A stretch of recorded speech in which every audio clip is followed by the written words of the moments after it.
Graças a Deus, meus irmãos, por mais um santo dia do Senhor, privilégio que temos de nos ajuntarmos como igreja para louvar o bendito nome do nosso Redentor.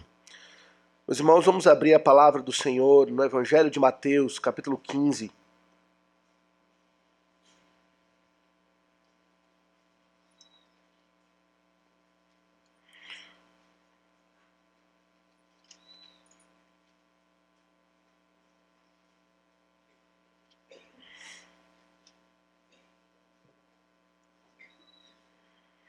Evangelho de Mateus, capítulo 15, nós vamos ler a partir do verso de número 21 até o verso de número 28.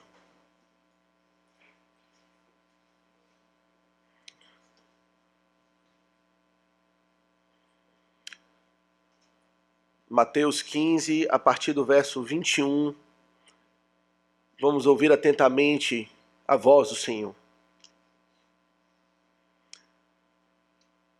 Partindo Jesus dali, retirou-se para os lados de Tiro e Sidom. E eis que uma mulher cananeia, que viera daquelas regiões, clamava: Senhor, filho de Davi, tem compaixão de mim. Minha filha está horrivelmente endemoniada. Ele, porém, não lhe respondeu palavra. E os seus discípulos, aproximando-se, rogaram-lhe: Despede-a, pois vem clamando atrás de nós. Mas Jesus respondeu: Não fui enviado senão às ovelhas perdidas da casa de Israel. Ela, porém, veio e o adorou, dizendo: Senhor, socorre-me. Então ele, respondendo, disse: Não é bom tomar o pão dos filhos e lançá-lo aos cachorrinhos. Ela, contudo, replicou: Sim, Senhor. Porém, os cachorrinhos comem das migalhas que caem da mesa dos seus donos. Então lhe disse Jesus: Ó mulher, grande é a tua fé. Faça-se contigo como queres. E desde aquele momento, sua filha ficou sã. Amém. Que o Senhor abençoe ricamente a leitura da sua santa, bendita palavra. Vamos mais uma vez orar, invocar o nome do Senhor, suplicar o seu auxílio, sua graça na exposição da palavra.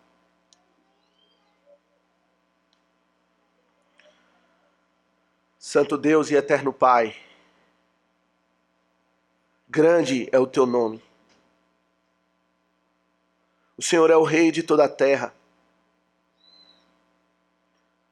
O grande Adonai, o Senhor, aquele que tem todo o poder sobre tudo e sobre todos. E que com graça nos tem assistido e nos abençoado ricamente. Santo Deus, agora que estamos diante da tua palavra, que é viva e eficaz, suplicamos o auxílio indispensável do teu Santo Espírito, para que o Senhor transmita a vida àqueles que ouvem a tua palavra. Que o Senhor transforme os nossos corações e edifique-nos como tua igreja. Possamos estar bem alicerçados na pedra angular Jesus Cristo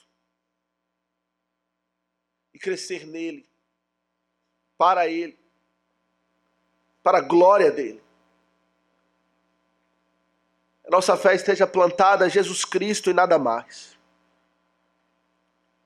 Abençoa o teu servo que fala contigo na minha fraqueza, limitação. Concede também o teu Espírito Santo para que a tua palavra seja explicada e aplicada, exposta.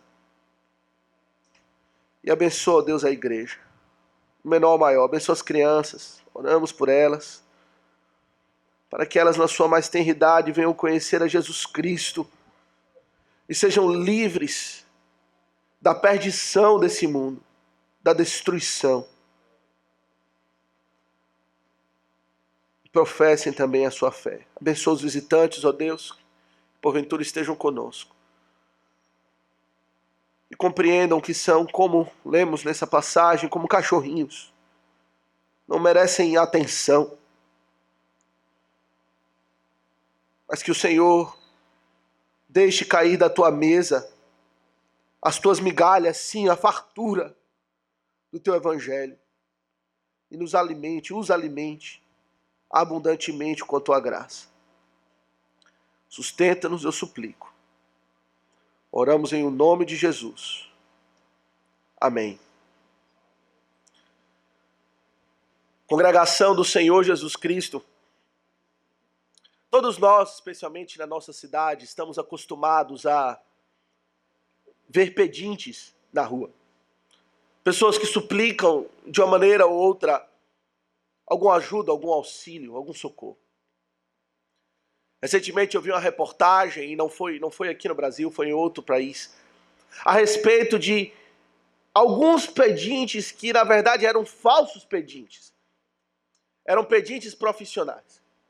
Eles iam com os seus carros, alguns de luxo, estacionavam em algum lugar um pouco ermo, e então trocavam de roupa dentro do carro e andando, iam até um local um pouco mais distante, talvez um ponto de ônibus ou um semáforo, e lá passavam um dia fingindo ter alguma necessidade, suplicando algum socorro, e ao final do dia voltavam para o seu carro, entravam, trocavam de roupa e iam para casa, e alguns foram desmascarados pelos repórteres que fizeram essa matéria. O fato é, eram homens que suplicavam, mas sem de fato ter a necessidade no seu coração, na sua vida. Pediam por ganância, sem de fato experimentar aquele sentimento de desespero, de necessidade, sem de fato suplicar por socorro do fundo das suas almas. Meus irmãos, aqui nessa passagem nós temos de fato um exemplo de uma desses pedintes, porém, que suplica do fundo da sua alma, não com falsidade, porém com uma fé verdadeira, o auxílio e o socorro do Senhor Jesus Cristo. Ela suplica, ela clama, ela grita por compaixão, por graça, por misericórdia da parte do Senhor Jesus Cristo. Meus irmãos, o contexto aqui é o Senhor Jesus retirando-se para os lados, como lemos no verso 21, de Tiro e de Sidom. O Senhor Jesus Cristo já estava chegando ao fim do seu ministério na Galileia. Os irmãos devem se lembrar da vida do Senhor Jesus Cristo. Ele começou o seu ministério na Judéia, depois foi para a Galileia, passou boa parte do seu tempo lá ministrando, e depois voltou para a Judéia para ao final ser crucificado. E lá na Galileia, meus irmãos, o Senhor Jesus Cristo teve um ministério frutífero, abundante, glorioso. Nós já vimos várias dessas passagens, quando o Senhor Jesus Cristo pregou a muitos, ensinou a muitos, transformou a muitos, curou a muitos, operou de fato muitos milagres naquele lugar. Aquela região que habitava nas trevas, diz a palavra de Deus, viu grande luz por meio de Jesus Cristo. Ele veio, de fato, brilhou naquele lugar. Mas já estava chegando ao fim. A sua popularidade já estava declinando, a oposição, por outro lado, já estava se intensificando, e mais pessoas estavam apertando o Senhor Jesus Cristo, de modo que ele começou a procurar se afastar daquela região. E agora ele vai migrando cada vez mais para os limites daquela região. E ele retirou-se, então, diz o texto, para os lados de Tiro e Sidom, se afastando da Galileia. Lá em Tiro e Sidom, meus irmãos, é o lugar onde habitavam os cananeus. E aqui talvez ainda morasse muitos dos cananeus originais que estavam ali desde a época quando Israel chegou à terra prometida. Os irmãos devem se lembrar que nem todos foram expulsos da terra, alguns ficaram ali e muitos permaneceram. E aquela foi uma região então que experimentou aquele conflito constante entre Israel e os cananeus, entre o povo de Deus e aqueles que não eram o povo de Deus. Os cananeus experimentaram o juízo, a maldição da parte do Senhor constantemente por conta do conflito com o seu próprio povo. Foram uma armadilha para o povo de Deus, que os enlaçou em idolatria ao se casarem, se ajuntarem com o povo de Deus, e está ali aquele povo continua habitando naquele lugar. Porém, como vemos, meus irmãos, quem estava ali agora era o Senhor Jesus Cristo. O Senhor Jesus Cristo se retirou para Tiro e Sidom, e certamente com ele veio grande luz. Ora, quando contemplamos a história daquela região, sabemos que não foi apenas juízo, mas Tiro e Sidom já havia experimentado algumas pequenas amostras do favor de Deus no passado. Lembramos da história do rei Davi, que experimentou o auxílio, a assistência do rei de Tiro, Irão, quando em um tempo fez uma aliança com Davi para prover madeira, suprimentos para a construção e edificação do templo. Lembramos também que foi nessa região que Elias, durante o tempo de grande fome, sustentou uma viúva de Sarepta, dessa mesma região de Sidom. Ele sustentou milagrosamente pelo seu ministério, com óleo, com a farinha, para que ela não viesse a morrer de fome. E lemos da palavra de Deus que havia muitas viúvas em Israel naquele tempo, porém foi em Sidom que o Senhor enviou, aprove ao Senhor enviar o seu favor nessa mesma região. E mais uma vez, meus irmãos, nós nos encontramos no mesmo lugar e com a necessidade premente. Aqui está mais uma mulher, certamente viúva, necessitada, sofrendo horrivelmente, carente da misericórdia de Deus. Uma mulher cananeia.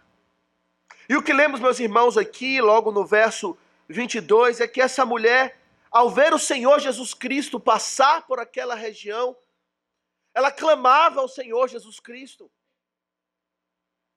A palavra clamar aqui quer dizer, ela gritava mesmo. Talvez com todas as forças do seu pulmão. Ali estava uma oportunidade, Jesus Cristo passando, ela já ouviu falar a respeito daquela fama e ela grita: Senhor, filho de Davi, tem compaixão de mim. Estava aqui uma mulher certamente necessitada, em um estado miserável, de calamidade, e ela precisava de socorro. O que lemos, meus irmãos, a respeito do pedido dessa mulher é que ela estava, sua família, debaixo da opressão do império das trevas. Diz-nos o texto, quando ela fala, ela grita por socorro a Jesus Cristo, ela explica a sua necessidade. A minha filha está horrivelmente endemoniada. É como se Satanás mesmo fizesse morada na sua casa. Estivesse ali convivendo com sua família de uma forma muito tangível. Os grilhões das trevas eram quase que palpáveis na casa dessa mulher. E essa mulher estava opressa pelo maligno, que tinha tomado a sua filha nas suas mãos. Aquela mulher oprimiu a filha. Aquela mulher teve a sua filha oprimida por Satanás e pelo diabo. Meus irmãos, que situação terrível. Passagens como essa, meus irmãos, nos ajudam a lembrar e a considerar que Satanás, ele é real. Ele é um ser pessoal, ele existe. Nós cremos em Deus, mas muitas vezes somos tentados a ignorar e a descrer de Satanás. Descrer da sua existência, mas ele existe. Passagens como essa mostram de fato o seu propósito, a sua ação, o que ele intenta com seus desígnios. De fato, Cristo foi tentado por Satanás, não foi? O próprio Senhor Jesus Cristo, ele pode ter compaixão daquela mulher, pois ele sabe o que é o ataque maligno como homem. Quando enviado ao deserto, ele foi tentado duramente, insistentemente, de forma voraz, por 40 dias, no momento de necessidade e fraqueza, por Satanás. O próprio apóstolo Paulo também foi tentado por Satanás.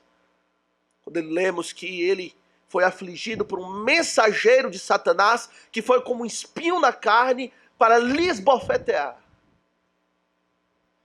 A palavra nos adverte que Satanás é como um leão que ruge, procurando alguém para tragar. Um leão faminto, voraz. O apóstolo Paulo, ele nos adverte que devemos estar atentos para Satanás. Atento, não ignorarmos as suas artimanhas, os seus estratagemas. Não ignore que ele existe e ele tem planos, ele tem estratégias, ele é sagaz. Aqui já em aplicação, eu pergunto, você está ciente, consciente da existência do maligno? De que de fato ele é como o leão que ruge? Está ao nosso derredor, circulando, procurando alguém para tragar. Talvez ele esteja olhando para você. Olhando suas fraquezas. Seu calcanhar de Aquiles. Aquilo que ele pode lhe acusar na sua consciência. De fato, ele existe, meus irmãos, e não podemos ignorar, como diz o apóstolo Paulo, as suas artimanhas, os seus estratagemas. E de fato ele continua a atacar. Via de regra ele o faz sutilmente. Ele faz com sutileza. A melhor forma dele atacar é atacar sem ser percebido. E nos afastar dos caminhos de Deus, nos afastar de Cristo de uma forma quase que imperceptível, sugerindo outros caminhos, como ele fez a Eva. Acharmos que ao trilhar o caminho do maligno, estamos fazendo algo bom, buscando talvez coisas legítimas, mas que nos afastam de Deus. É por isso que a palavra chama ele de a grande serpente, pela sua sagacidade, pela sua esperteza, pelas suas artimanhas engenhosas. Mas no caso dessa mulher, meus irmãos, ou melhor, da sua filha, o maligno atacava não com sutileza, mas violentamente. O texto diz que ela foi não meramente tentada por Satanás, ou cercada por Satanás, mas que a filha dessa mulher estava horrivelmente endemoniada. O maligno havia tomado posse daquela mulher. A palavra demoniada tem um sentido de que o próprio maligno assume a consciência da pessoa. Tamanha a sua influência e o seu domínio na vida de uma pessoa, de modo que a pessoa não é mais reconhecível. Não se pode mais perceber as ações ou a consciência daquela pessoa, mas é o próprio maligno se manifestando. E diz o texto que foi uma manifestação horrível. Ela não estava apenas endemoniada, ela estava horrivelmente endemoniada. A sua filha, se você é pai, se você tem um filhinho, imagine a sua filha que você ama, que você conhece, que olha nos seus olhos e você quase que pode ver a sua alma, tamanha a intimidade, o amor que você tem. Imagine a sua filha endemoniada, horrivelmente endemoniada. E você olha e você diz, eu não conheço mais. Talvez como o jovem de Gadara, se ferindo com pedras e andando nu por aí e cometendo loucuras. Não sabemos como isso se materializava, como isso transparecia, mas a situação dessa mulher, meus irmãos, era terrível. E ela não tinha outra alternativa senão suplicar por socorro. ela não tinha a solução, ela não poderia por ela mesma amarrar o maligno, lutar com ele, ela precisava de auxílio. Então ela suplica por socorro. É essa a lição que ela tem a nos ensinar. Essa mulher, ela pede socorro. Mas como um pedinte, meus irmãos, geralmente não existe uma preocupação de onde vai vir o socorro, contanto que o socorro venha. Um pedinte na rua que tem alguma necessidade premente, ele simplesmente estende a mão. Alguns nem sequer olham no seu olho ou sabem quem é você, o seu nome, pouco importa. O que importa é receber o auxílio. De onde virá, não importa muito.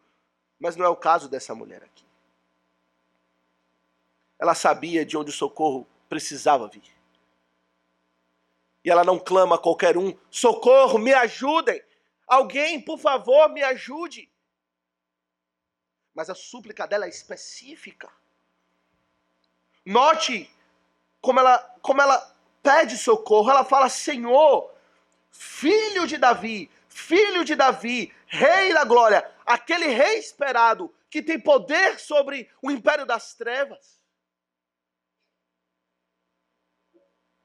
Senhor, tem compaixão de mim. Meus irmãos, era uma mulher cananeia. Não era do povo de Deus, certamente não conhecia a fundo, talvez conhecesse algo, mas não conhecia a fundo a palavra de Deus, o Antigo Testamento, as promessas, mas certamente ela compreendia algo, porque aqui está uma declaração doutrinária, fiel, que muitos do povo de Deus falharam em reconhecer. Ela compreendeu a identidade do Senhor Jesus Cristo. Senhor, filho de Davi, tem compaixão de mim. Não sabemos, talvez ela conhecesse o Salmo 72, que fala a respeito do filho de Davi, que no verso 12 do Salmo 72, que ele acode ao necessitado que clama, e também ao aflito e ao desvalido. O filho de Davi acode ao necessitado que clama. Talvez ela tenha escutado, não sabemos, alguns do povo de Deus cantando, entoando esses salmos. Ele acode ao que clama. O filho de Davi, ele presta socorro. Ele veio com esse fim para ser compassivo com aquele que tem necessidade. Ao aflito, ao desvalido, ela disse: se tem alguém aflito aqui, se tem algum necessitado aqui, esse sou eu e a minha família, a minha casa precisa desse socorro do filho de Davi. E aqui está, o filho de Davi está em nosso meio. Ela ouviu a respeito de Cristo, ouviu que ele estava passando na sua região, Tiro e Sidom. Talvez tenha escutado da sua fama nos ministérios da Galileia, das curas maravilhosas que ele operou, dos milagres, das libertações que de fato ele trouxe para a vida de outros, até mesmo endemoniados. E ela teve esperança. Talvez aquela mulher tenha escutado que o Senhor Jesus falou a respeito de Tiro e Sidom, em Mateus 11.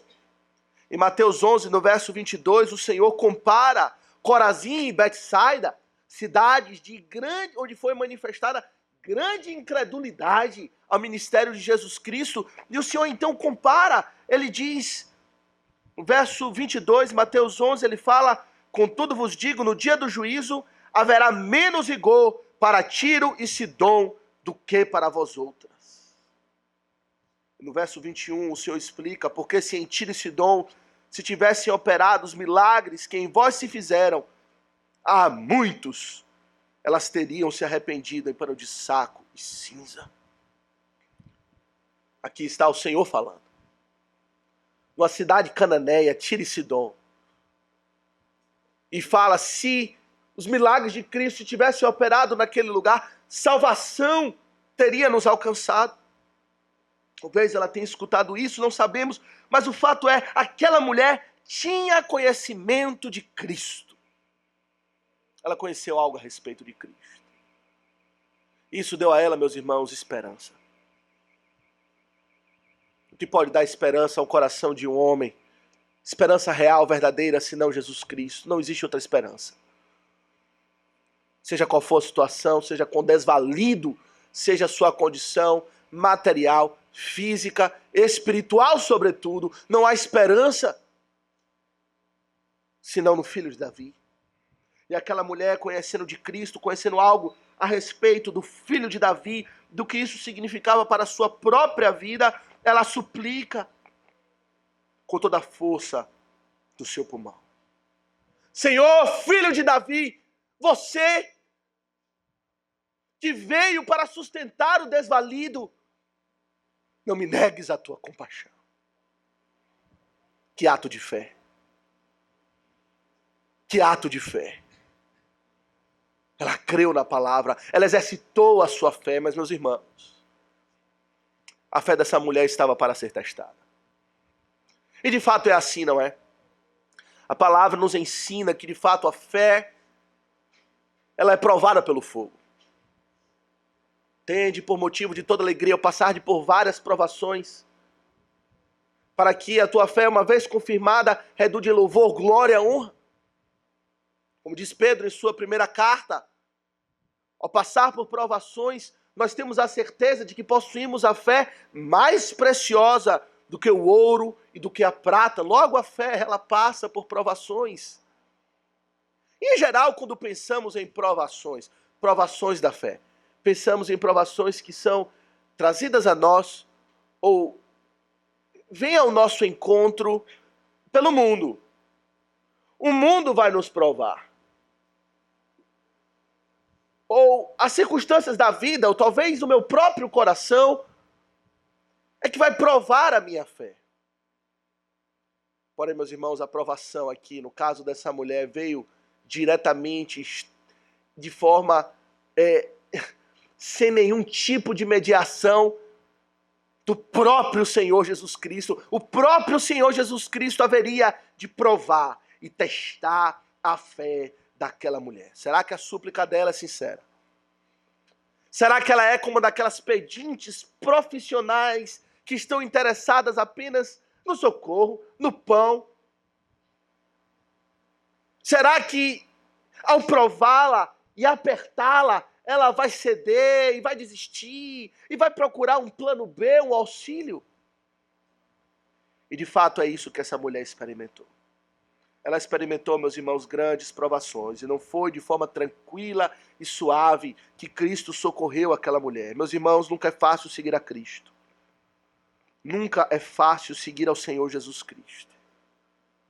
Mas de uma forma muito especial, única, essa mulher enfrentou uma oposição do próprio Cristo. A primeira oposição, meus irmãos, que ela enfrenta, então, que nós vemos, é o silêncio de Cristo. Aquela mulher grita a plenos pulmões, ela clamava: socorro, Senhor, tem compaixão de mim. E diz no verso 23 que ele, porém, não lhe respondeu palavra. O Senhor Jesus Cristo ficou em absoluto silêncio. Nem uma resposta, nem um olhar de compaixão, nada. Completamente ignorada aquela mulher. Talvez alguém pensasse, bom, talvez o Senhor não escutou. Meus irmãos, não havia possibilidade de Jesus Cristo não ter escutado aquela mulher. Ela gritava. E não só gritava, mas ela gritava repetidamente. Ela não chamou uma vez: Senhor, tem compaixão de mim. Mas ela insistia. Os próprios discípulos falam isso mais para frente.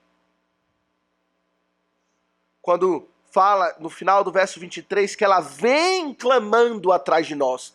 Ela está nos seguindo e clamando e gritando. Ela não para de gritar.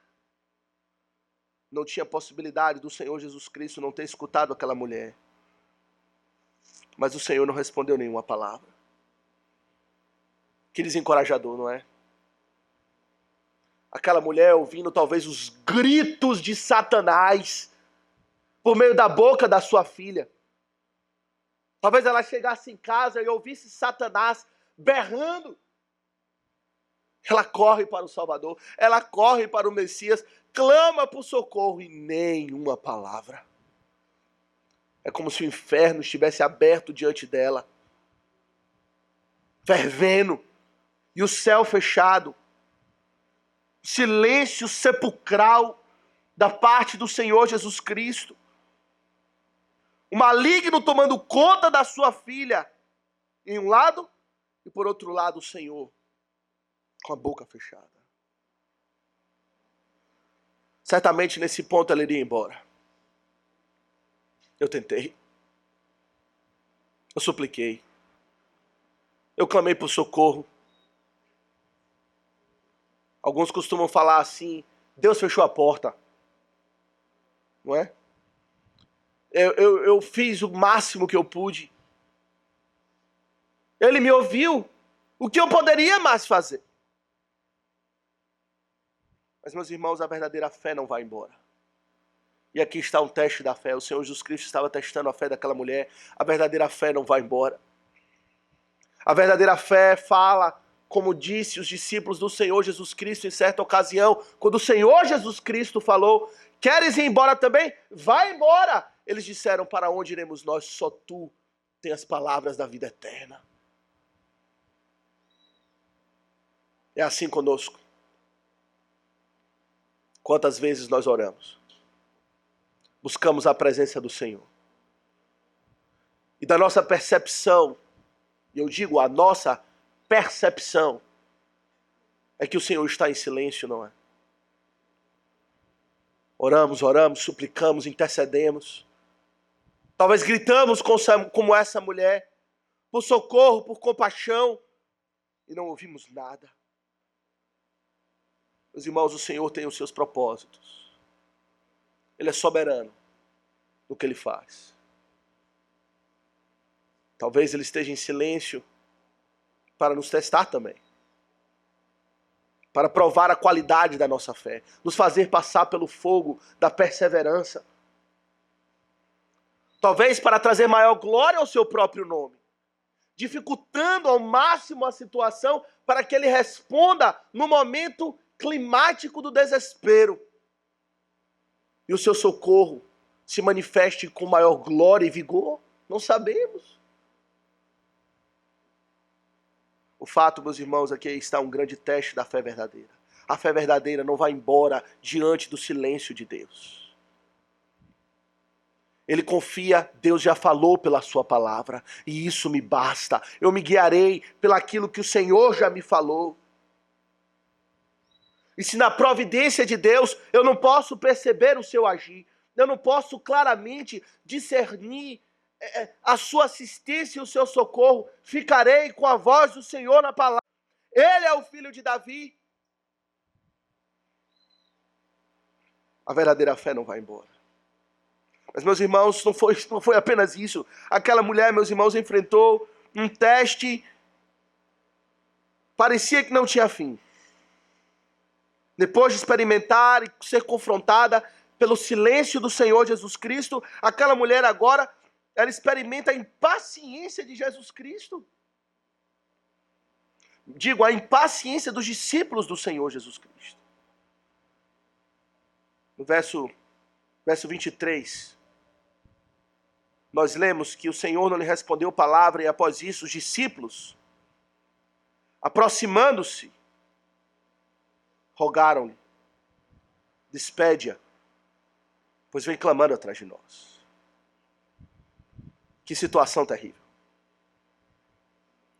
Que sensação de ser rejeitada e ser desprezada certamente passou pelo coração daquela mulher.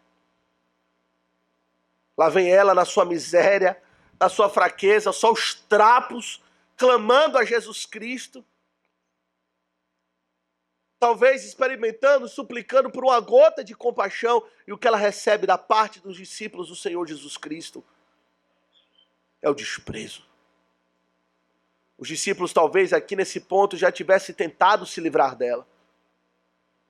Talvez já pedido a ela, pare, vai embora, você não percebe que está atrapalhando. E agora eles pedem auxílio a Cristo para ajudá-los a se livrar daquela mulher. Senhor, despede essa mulher, manda ela embora. Nós já tentamos, ela não vai embora. Existe algo com essa mulher. Por favor, auxilia-nos, socorre-nos. Porque ela vem atrás de nós, ela está nos importunando. Mulher cananeia. Despede-a, manda embora aquela mulher. Meus irmãos, certamente isso só fez a situação piorar. Ela experimentou o silêncio de Cristo. Ela experimentou agora a impaciência dos discípulos. Daqueles que deveriam auxiliá-la a chegar a Cristo, foram como que um muro, uma barreira para Cristo. Naquele momento, os discípulos agiram como os fariseus.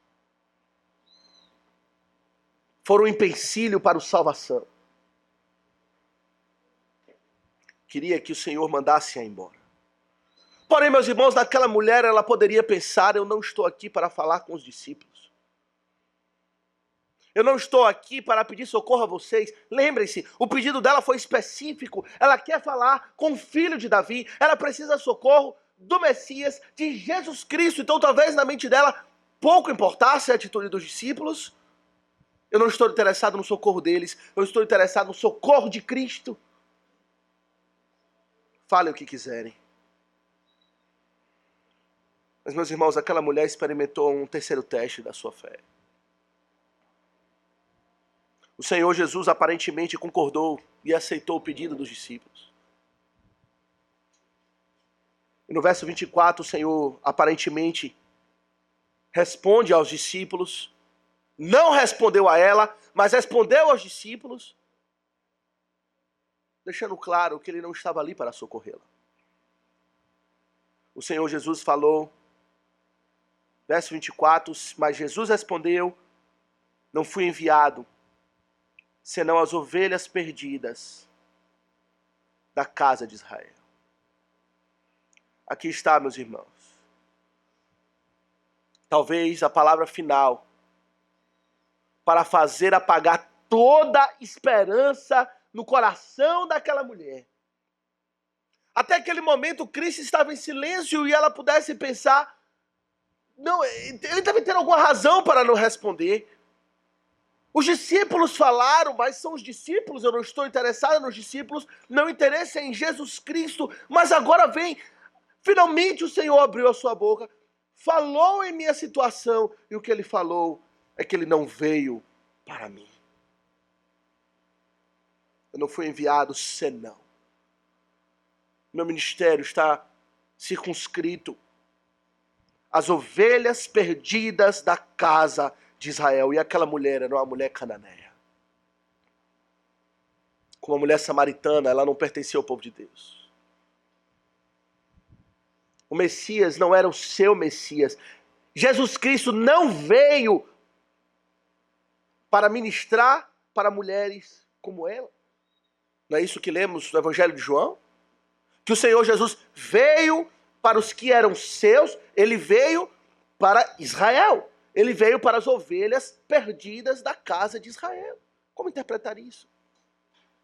Meus irmãos, aqui precisamos fazer uma distinção entre Jesus Cristo como Messias, em quem todas as famílias da terra seriam abençoadas, como aquele que haveria de derramar o seu sangue por pecadores, indistintamente de nacionalidade, e Jesus Cristo, enquanto exercitava o seu ministério público aqui na terra. De fato, quando ele veio, o seu ministério público aqui na terra, e ele serviu, e ele pregou, e ele anunciou, e operou os milagres, o seu foco, sim, era as ovelhas perdidas da casa de Israel. Ele veio para os que eram seus. Ele veio para chamar Israel ao arrependimento. Como temos visto em Malaquias, ele mandou o seu precursor, mandou João Batista para preparar o caminho para o arrependimento, e ele vem para anunciar que o rei estava ali. O reino de Deus é chegado. O filho de Davi chegou. Arrependei-vos, pois. ó casa de Israel. E até aquele momento, meus irmãos, ainda o evangelho não tinha sido, como falam os puritanos, enviado de forma promíscua. Essa era a expressão, não entenda de forma forte. Mas a ideia é sem aliança, enviado para todos. Isso aconteceria no Pentecoste. Após a ressurreição do Senhor Jesus Cristo, quando o Espírito Santo foi dado, o que aconteceu? Eles falaram nas línguas de outros povos, certamente falaram na língua dos cananeus, a respeito das maravilhas de Deus.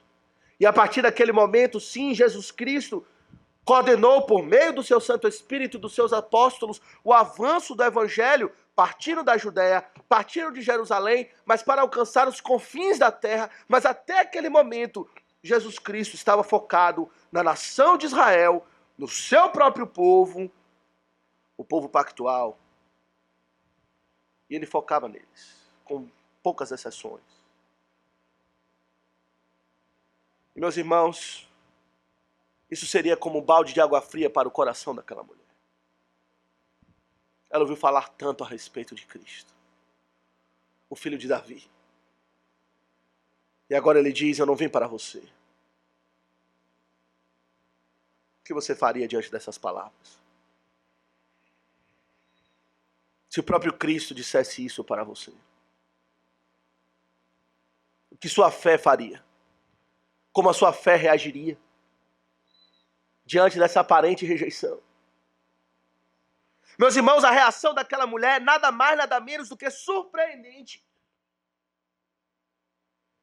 Diante de uma palavra como essa, não sei você, talvez eu, na minha fraqueza e pequenez de fé, virava as costas, botava o rabo entre as pernas e ia embora. Mas o Senhor sabe o que faz, meus irmãos. O Senhor sabe o que faz, e a reação daquela mulher nada mais, nada menos do que surpreendente. No verso 25 nós lemos que ela, porém, a despeito da palavra do Senhor Jesus Cristo, ela veio e o adorou. E adorou a Jesus Cristo. Adorou o Messias dos judeus. O Senhor veio para as ovelhas perdidas da casa de Israel, mas o Senhor é digno de adoração. Interessante que ela não guarda rancor a Jesus Cristo. Ela não fica chateada. Mas ela vem e se prostra diante de Cristo. E adora ao Senhor. Ela não interpreta as palavras do Senhor Jesus Cristo como se Cristo dissesse: eu não vou lidar com você. Ou como uma negação absoluta. Mas ela procura uma brecha nas palavras de Cristo. O Senhor diz: eu vim para as ovelhas perdidas da casa de Israel. Mas talvez ela soube que Cristo já curou ovelhas que não são desse aprisco. E que ele já teve misericórdia para com outras ovelhas. E portanto ela é levada a adorar a Jesus Cristo. E então ela faz uma oração. Senhor, socorre. Que oração dessa mulher. Aqui está, meus irmãos, o teste da fé. O Senhor estava espremendo aquela mulher. E o que sai dela é mais fé. E é assim com a verdadeira fé, meus irmãos. A verdadeira fé, quanto mais ela passa pelo fogo, quanto mais ela é apertada, quanto mais ela é testada e provada, mais ela se fortalece. Ainda que a prova venha do próprio Deus, do próprio Filho de Deus, como foi no caso dessa mulher. E o que ela faz é orar. Ela revela a tenacidade da sua fé. Ora, prostrada diante de Cristo, ela apenas fala: Senhor, socorre-me. O Senhor é o Adonai, o Senhor é aquele Criador e soberano sobre toda a terra. Sim, você veio para as ovelhas perdidas da casa de Israel, mas eu sei que o teu poder e a tua graça se estende a todos. Socorre-me. Interessante que aquela mulher não fala, socorra minha filha.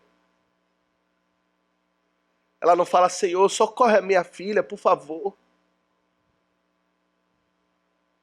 Ela está precisando do Senhor. Mas ela mesma, pessoalmente, é quem se prostra diante de Cristo. Adora ao Senhor Jesus Cristo.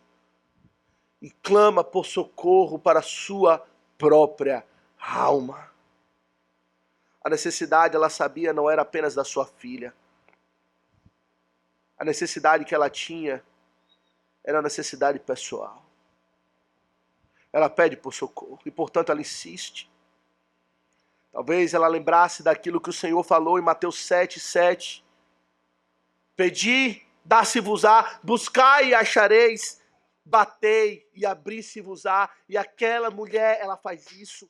Ela pede, ela busca, ela bate com insistência, ela clama. Nada vai tirar essa mulher dos pés de Cristo. Nem mesmo quando o próprio Cristo aparentemente rejeita aquela mulher. E o Senhor, meus irmãos, Ele faz isso sabendo o que Ele faz, soberanamente. Ele testou a fé daquela mulher como Ele testou a fé de Abraão. Quando lhe pediu para sacrificar o seu próprio filho, Ele sabia a fé de Abraão. Ele testou essa mulher assim como Ele testou a Jó e enviou o próprio Satanás para afligi-lo na sua carne, matando a sua família, tirando todos os seus bens, cobrindo de chagas e enfermidades. O Senhor sabia da capacidade de quão genuína era a fé de Jó, e assim Ele faz com aquela mulher. Em alguns instantes, Ele derrama sobre ela a experiência de Jó, a experiência de Abraão, e aquela mulher, ela se mostra ser o Jacó do Novo Testamento, que lutou com Deus e prevaleceu. Insistiu com Ele, não deixou que o fosse, até que deixasse após si uma bênção. E ela faz essa oração, Senhor, socorre. Às vezes, meus irmãos, as orações mais curtas são as orações mais verdadeiras. Às vezes. Quando aquela mulher não tem argumento para apresentar, argumento teológico para apresentar a Jesus Cristo, porque Ele talvez pudesse salvá-la, ela poderia dizer, existe a promessa dada a Abraão, de que todas as famílias da terra seriam abençoadas. Ela simplesmente suplica, Senhor, socorre-me, ajuda-me. É assim conosco tantas vezes, não é? Em verdadeira fé, o nosso coração se derrama em apenas um pedido de socorro. Não sabemos o que orar.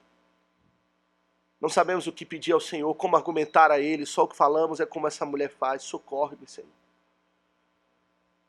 Não tem outra alternativa. Não há outra esperança senão no Senhor. E meus irmãos, diante dessa oração de fé, aparentemente ainda tinha mais um teste, o teste final para aquela mulher. Quantos testes já temos? Alguém está contando? 3 ou 4? Aquela mulher já passou?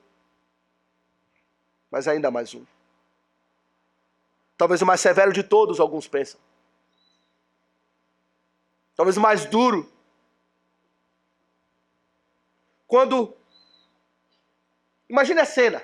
Aqui está Cristo com seus discípulos. Os discípulos impacientes com aquela mulher, talvez já um pouco irritados, com a insistência, com a gritaria daquela mulher. Jesus Cristo diante daquela mulher com o rosto em terra, Senhor, socorre-me.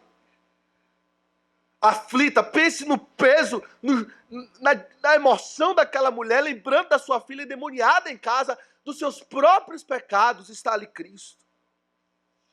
Então Cristo fala essas palavras no verso 26. Quando então ele finalmente fala com ela. Não é bom tomar o pão dos filhos e lançá-lo aos cachorrinhos.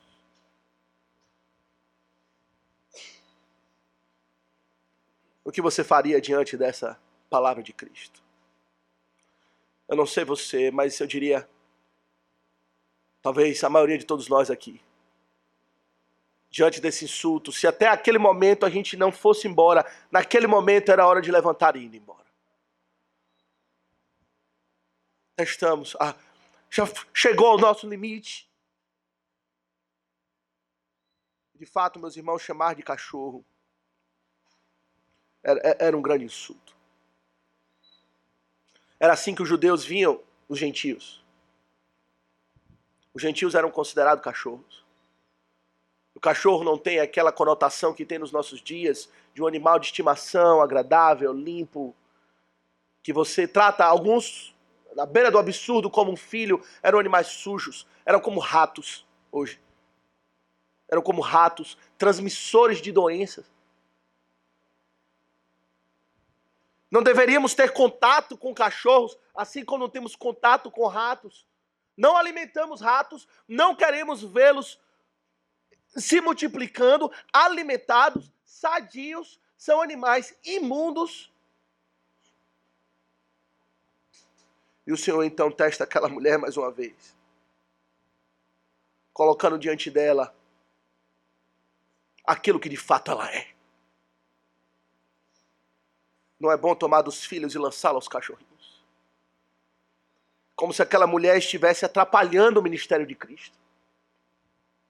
Eu estou aqui tentando alimentar os meus filhos, aqueles para os quais eu vim, o meu povo, as ovelhas perdidas da casa de Israel. Eu vim para socorrê-las, quero alimentá-las, e está aqui você a me atrapalhar. E aquilo que eu destinei aos meus filhos não é bom, não é próprio dar a cachorros. O que fazer diante dessa situação, meus irmãos? Da aparente indisposição do Senhor Jesus Cristo. De uma declaração inigualável em todas as Escrituras, de que transmite, pelo menos à primeira vista, de que Cristo não está disposto para salvar. Esse é o teste máximo da fé. Crer ou não se Cristo está disposto para salvar. E, meus irmãos, novamente a reação daquela mulher é inacreditável. Verso 28. Verso 27. Ela responde ao Senhor Jesus Cristo: sim, Senhor. Porém os cachorrinhos comem das migalhas que caem da mesa dos seus donos. Uma das respostas mais lindas e inteligentes de toda a palavra de Deus.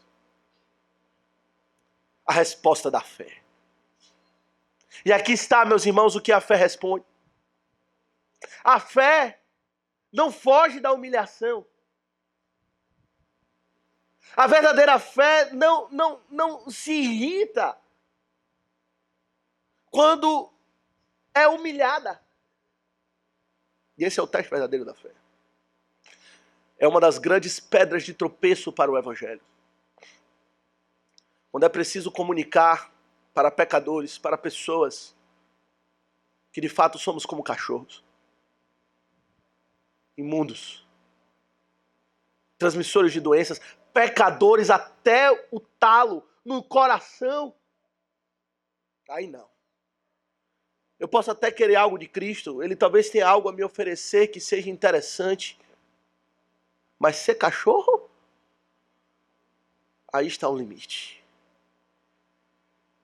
Mas aquela mulher, meus irmãos, ela reconhece o que ela é. Ela fala assim: Senhor, de fato eu sou isso.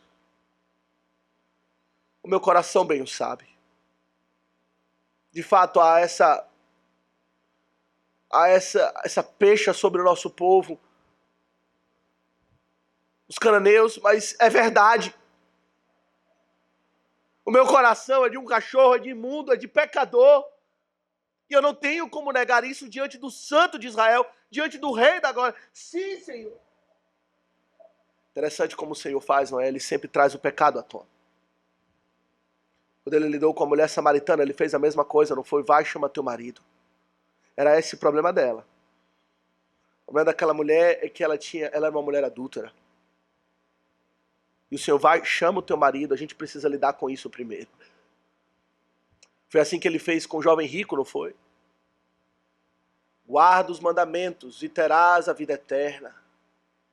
Quais os mandamentos devo guardar? E aí o Senhor lista todos, menos o da cobiça.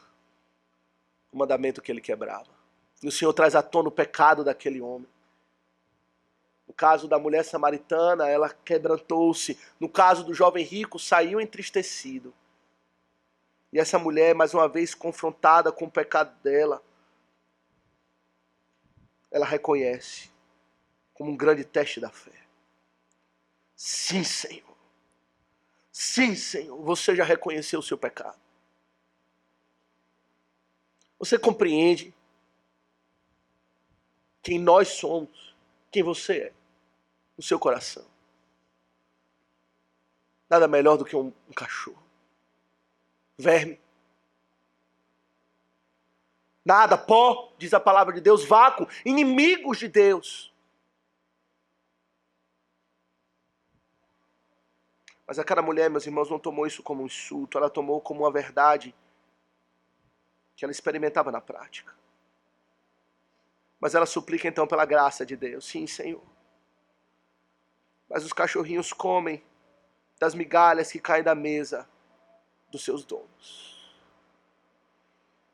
Eu preciso de ti. Não há o que o Senhor fale que me faça sair dos seus pés. Eu preciso não que seja uma migalha.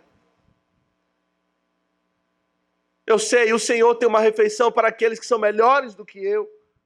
Mas dá-me uma migalha basta. Uma migalha tua, Senhor, é para mim satisfação plena. É isso que eu preciso. Apenas um olhar, apenas uma palavra, apenas um gesto de compaixão e de graça. Senhor, socorre-me. Não havia, meus irmãos, uma gota de soberba no coração dessa mulher. Soberba é tão oposto ao exercício da fé, não é? O exercício da fé, meus irmãos, nos leva para baixo. Nos leva para nos prostrar diante de Cristo. Para suplicar, reconhecer a nossa insignificância e estar satisfeito com as migalhas de Deus. Oh, mas as migalhas de Deus valem mais do que a fartura dos homens. Assim pensa a verdadeira fé.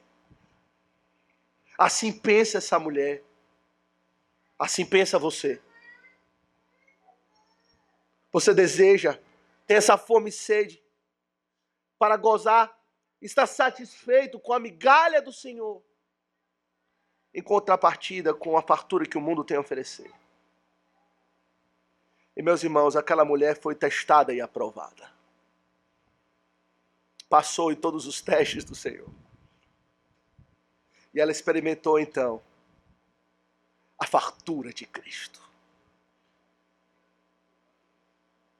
Verso 28. Senhor Jesus lhe disse: ó mulher, grande é a tua fé. Faça-se contigo como queres. Faça-se contigo como queres. Meus irmãos, o Senhor não deu uma migalha para aquela mulher. O Senhor colocou céus e terra à disposição da vontade daquela mulher. Aquela mulher já tinha demonstrado que a sua vontade era santa, que o seu desejo exclusivo estava em Jesus Cristo e nada mais, que não havia soberba no seu coração. Cristo já havia mortificado pelo seu Santo Espírito. Ela tinha uma fé tenaz e desejava Cristo e Cristo tão somente, ainda que fosse uma migalha. O Senhor abre os céus e derrama sobre ela bênçãos sem medida. Faça-se como tu queres. É assim, não é? Quando de fato confiamos em Deus. De fato, Deus é a nossa satisfação. Estamos satisfeitos nele. Plenamente satisfeitos em Cristo, na sua graça. Ainda que em meio a dificuldades. Mas se Ele nos der algumas migalhas, estaremos plenamente satisfeitos. O que ele nos dá é infinitamente mais, diz o apóstolo Paulo, do que tudo quanto pedimos ou pensamos. Ele é abundante na sua generosidade. Aquilo era um teste. Aquela mulher não sabia o quão Jesus Cristo está disposto a salvar pecadores. Aquela mulher não tem noção da benignidade, da misericórdia de Jesus Cristo em salvar cachorros. Ele veio para isso, para salvar cachorros. Ou como diz em outra palavra, doentes. Ou como lemos em outra passagem, mortos em delitos e pecados. Ele veio para dar vida dentre os mortos. E aquela mulher não sabia metade da graça de Cristo. Talvez ela não compreendesse ainda claramente o quanto Cristo estava disposto a fazer por ela. Não apenas salvar a sua filha, que ela ficou sã naquele instante, diz o texto, mas salvar a sua alma, isso eternamente. E ao custo da sua própria morte.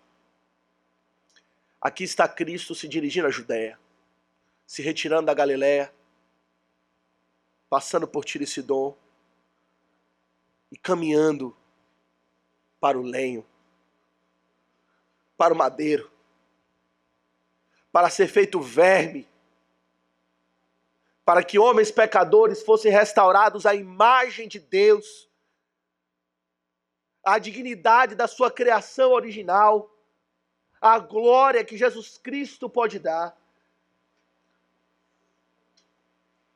Ele iria ficar faminto, ter sede, para que aquela mulher fosse farta da graça de Deus. De fato, ele mesmo foi que enfrentou o inferno e venceu. Diz o texto que ele despojou os principados e as potestades na cruz do Calvário, os venceu. Aquele demônio que atormenta a sua filha. Os seus dias estão contados. Em breve eu o enfrentarei na cruz, darei a minha vida e haverei de vencê-lo pela minha morte e ressurreição. E não haverá mais o que temer. Ele morreu por ela.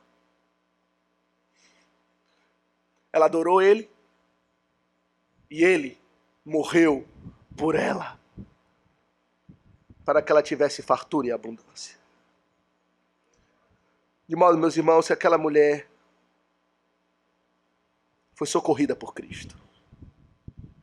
Ele veio para isso mesmo, meus irmãos, para socorrer. E essa passagem, meus irmãos, se tem uma coisa que ela nos ensina é isto. Que em Jesus Cristo, a esperança inabalável para cachorros como eu e você. Em Jesus Cristo existe esperança inabalável, que nem mesmo o próprio Cristo, com seus testes de fé, pode abalar. Para cachorros como eu e você. Como temos exercitado a nossa fé. Diante das provações. Diante do silêncio de Deus. Diante do aparente peso da mão de Deus sobre a nossa vida, em situações difíceis e que podemos olhar para os céus e pensar, os céus estão fechados, não há a graça de Deus, ela cessou, como fala Asaf. Será que como aquela mulher iremos falar como disse certo puritano, se perecer, perecerei, mas irei perecer aos pés da cruz. Se tiver que ser lançado fora, é a misericórdia que vai me lançar fora. Mas é aqui que eu fico, aos pés da cruz. E nada poderá me lançar daqui, é assim que temos vivido. Meus irmãos, só existe uma única forma de viver e morrer. Olhando firmemente para o autor e consumador da fé, Jesus Cristo. E essa mulher é um grande exemplo para nós. De uma fé madura, de uma grande fé, que olha para Cristo. E nem mesmo Cristo pode demovê-la de olhar para Ele. Porque Ele é desejável. Ele é o único socorro para nós, tanto na vida quanto na morte. Qual é a sua única esperança, cristão? Diz o Catecismo de Heidelberg, qual é a sua única esperança, tanto na vida quanto na morte? Minha única esperança é que não pertença a mim mesmo, mas de corpo e alma sou de Jesus Cristo, o meu Salvador. Que isso seja na vida de cada um de nós. Caso contrário, não temos parte com o Senhor, nem com sua compaixão, mas seremos lançados fora, experimentado o seu sofrimento, da sua ira. Que o Senhor opere em nós e fortaleça a nossa fé e nos ajude a viver olhando para Cristo, amando a Ele, servindo de todo o coração, buscando nele a força para enfrentar as adversidades, ter o perdão de pecados. Arrependa-se, reconheça a sua indignidade como um cachorro. Diga sim, Senhor, é isso que eu sou. E busque das suas migalhas, pois Ele dará uma fartura do seu próprio corpo e do seu próprio sangue, vertido por vós, partido por vós para alimentar a sua alma. Que o Senhor nos abençoe. Amém.